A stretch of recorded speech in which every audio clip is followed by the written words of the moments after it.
Terima kasih atas seluruh support yang diberikan oleh para pencinta PSM.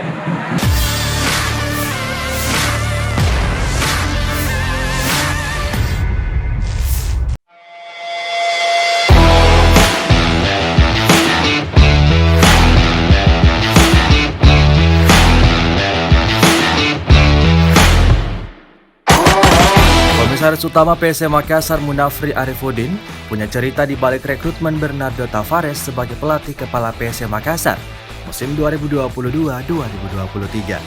Pria 47 tahun ini memilih sendiri sang juru taktik.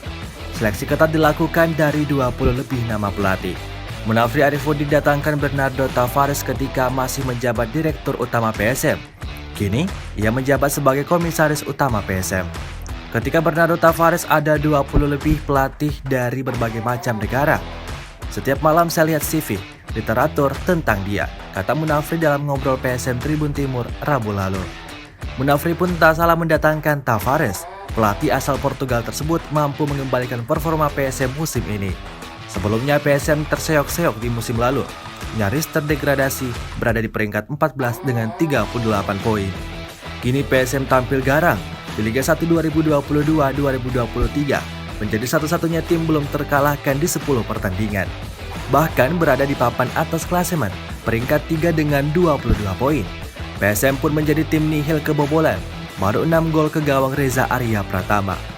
Di AFC Cup, Tavares menorehkan sejarah bersama PSM, jadi tim Indonesia pertama menembus final zona ASEAN AFC Cup 2022.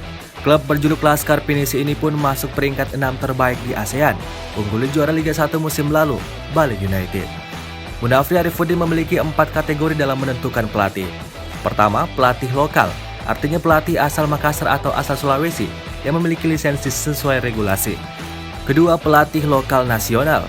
Ketiga, pelatih asing yang pernah melatih Indonesia, sudah tahu atmosfer sepak bola tanah air.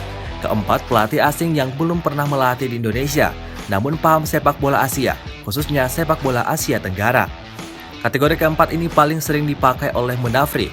Pria akrab disapa Api ini beralasan karena ingin memberi warna baru bagi sepak bola Indonesia.